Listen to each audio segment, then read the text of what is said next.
have now new interface API for enterprise level developers to provide these kind of services. And we can expose our networking communication abilities to this kind of developers, enterprise level developers. I think next year we will be talking about what we can put on top of VoLTE voice over Wi-Fi infrastructure. This is just a framework. We should be open for new generation services. I mean, we know that OTT players are getting stronger and stronger. They are having new services, attractive services. It's not easy to compete these fast developers. I mean, so maybe we should allow some enterprise level developers to use our networking resources. I mean, to use our communication abilities. We should expose our network to this kind of mid-level, enterprise-level developers. Maybe we are going to talk about these kind of scenarios next year. Okay, so in anticipation of next year, that's good. In enterprise developers, so open, more or less open market, you guys decide what you need and do.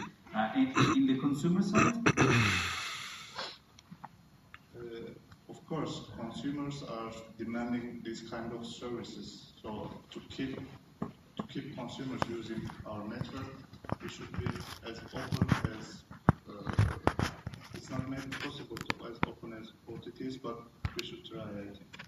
You want to add something? Yeah, I think that building on the point there, is, I think one of the fundamental changes you get when you go to VoLTE, it's really the first time when you're going to IMS and VoIP, the service is disconnected from the access network.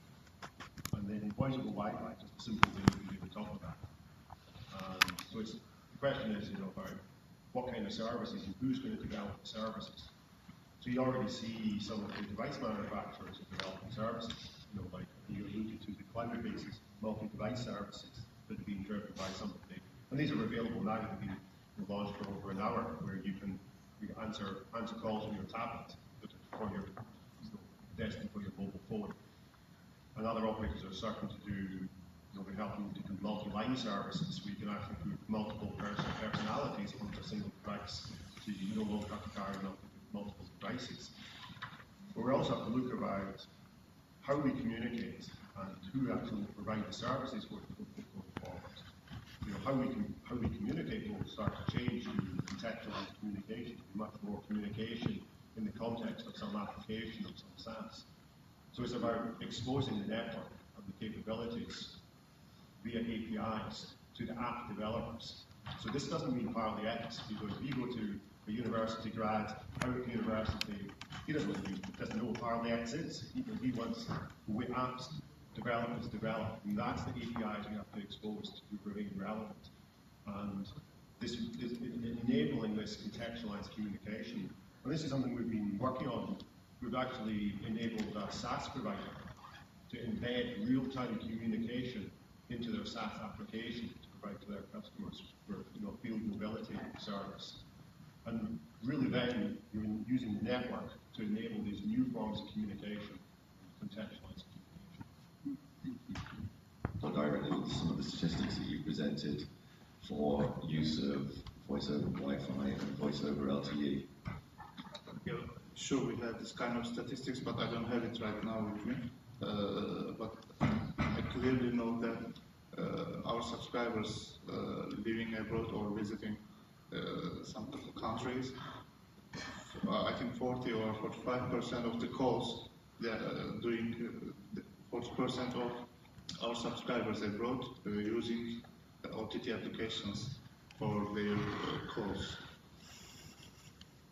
So I don't have exact figures, but of course, national calls, everything is flat, so nobody's really probably forced to use any apps. But abroad, of course, it's a different story. But now we started also beginning mid of last year to have this included volume also for voice calls. So, for instance, there are most common price plans have 60 days a year included, so you can use 60 days abroad. You can do as much calls as you want. So also this is also to address really to keep the customers on using our services. Any other question from the audience? Or the